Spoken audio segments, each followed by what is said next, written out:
Guys, this is Brian, or the Turp Mechanic YouTube channel. I got some hoses over there on my driveway. I'm going to be doing some repairs today, and I figured I would show you probably the best way to mend a hose or fix the end of a hose, replace the end of a hose, cut a hose to size. Maybe you've got a hose and you want the end of the hose to just be better. Like you got an old cheap hose, instead of throwing it away, you think you can improve it. All of these things, this is what I'm doing. I got videos on this channel from many years ago where I showed those exact hoses over there when I was mending a terrible quality video. So I figured I'd give you a little bit of a better video and actually show you a better method. Let's go take a look at the hoses that I repaired or fixed the end of 4 years ago. All right, I got two different versions of repairs that I've made. This is largely the cheapest repair that you can do. You can get a little hose clamp. So you buy one of these things. This is the female end, so it's got this swivel, but it's attached to the stem. The stem goes into the hose, so basically you cut it, you put the stem into the hose, and then you stick the hose clamp on there. This is probably the cheapest of all options. It's annoying because as you're grabbing it, it snags on like garden work gloves or it'll scratch you. I mean, I got scratched yesterday using this thing. It will rip into plants if it drags past them. It's just not really the best option, but it is the cheapest option. And this thing has actually held up quite nicely over the last 4 years. I haven't used this hose in a long time. A little bit dirty, but it has never leaked. If you run off to just about any hardware store, you can buy these things for just a few dollars, but you got to get the female end and the male end. And another thing to consider is it might start rusting over time. I mean, this is just a metal hose clamp. So this one right here has been rusting out. So heaven forbid I scratch myself with a rusted piece of metal. I don't really want that. But it's cheap. And you could probably buy it right at your local store down the street from you for probably $5 or so. Like not very much. A small upgrade, this is what I made the video on 4 years ago, is instead of doing these hose clamps, you cut your hose, you stick the same stem in, but the stem is held on by this nice little guy. This is basically like a little clamshell, two sides, and then they screw together on either side. So there's nothing sharp on this.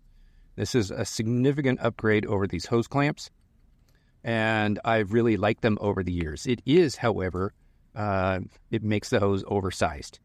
So most of the time, it doesn't matter. Like you're just dragging your hose across the lawn. But occasionally you need to get the hose into tight spaces, variety of like oddball situations where you might not want this extra girth. However, this works really well.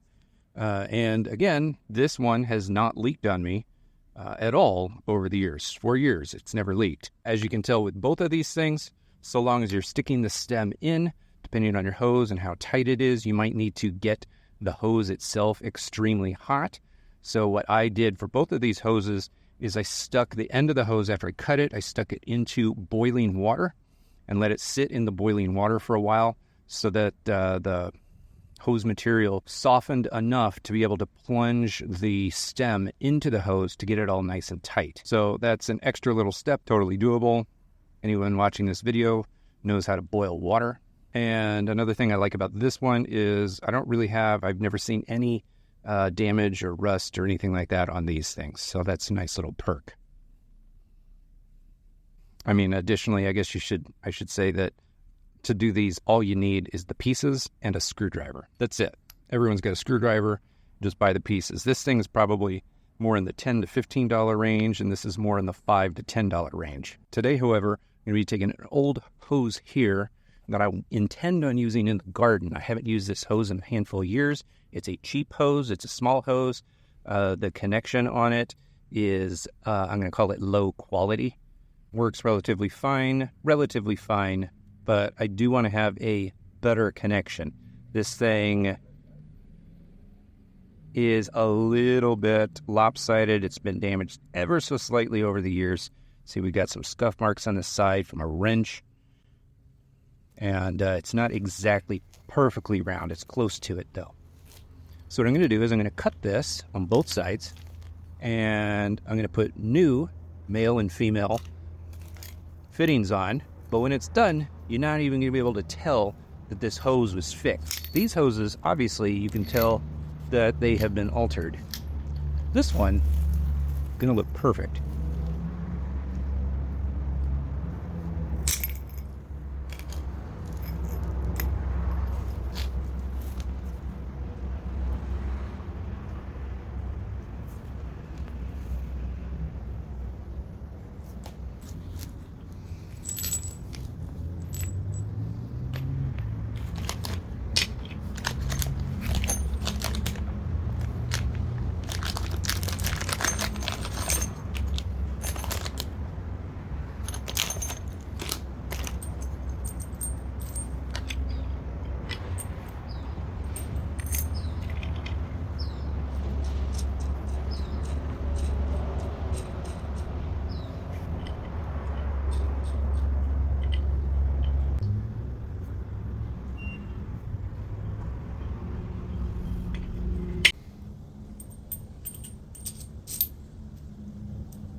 All right, so just like that, after a handful of minutes on either end of the hose, I now have basically what appears to be a perfect hose. Completely mended, upgraded from an old damaged female thread to something that's definitely a little bit more robust and not damaged at all. Male thread, a little bit beefier. Everything is looking nice. This is in comparison to the cheaper options. There's nothing wrong with these cheaper options. Tried to make that clear early in this video. But in comparison to the cheaper options, these things are scratchy. They could damage you or other things in your yard and garden. This is just bulky. This just looks nicer. So the trick to it is literally just buying this one single-use tool. I get it. Single-use tools are nowhere near as useful as other tools that you can use for lots of other different things. But this tool is roughly about $25. I bought it myself, and I'm setting up my garden out back. So I'm getting ready to make a whole bunch of little hoses that are cut to length, like the exact size that I need. And that's why I bought this tool. It's just going to make it all easier. Everything you see here just comes in the box. So it clamps the hose together. It should be known right off the bat that this tool is designed for only 5/8 inch hoses. Those are the more standard ones that you see in residential homes and gardens. And of the 5/8 inch hoses, this fitting or this slot for the hose to go in is supposed to be between 0.85 and 0.9 outside diameter. That means if you've got like a really thin wall, light duty hose, it's not going to fit in here. It's just going to be too loose. And if you have like some sort of like really crazy thick walled industrial hose that is wider, outside diameter, wider than 0.9, it's not actually going to fit in that groove, so the tool's not going to work. But your run-of-the-mill, everyday, regular 5/8 inch hoses, every one of them should fit in here just fine. All the little parts here come with it. So even the fanciest, nicest Allen wrench that I now own came right with that. Obviously, you don't have to buy that tool. The cheaper ones, that tool is like $25 or so. And then, of course, you're using those nicer connections at the ends of the hose, for when you're actually mending the hose. Those cost about $10 or so each, which is going to be on the slightly more expensive side.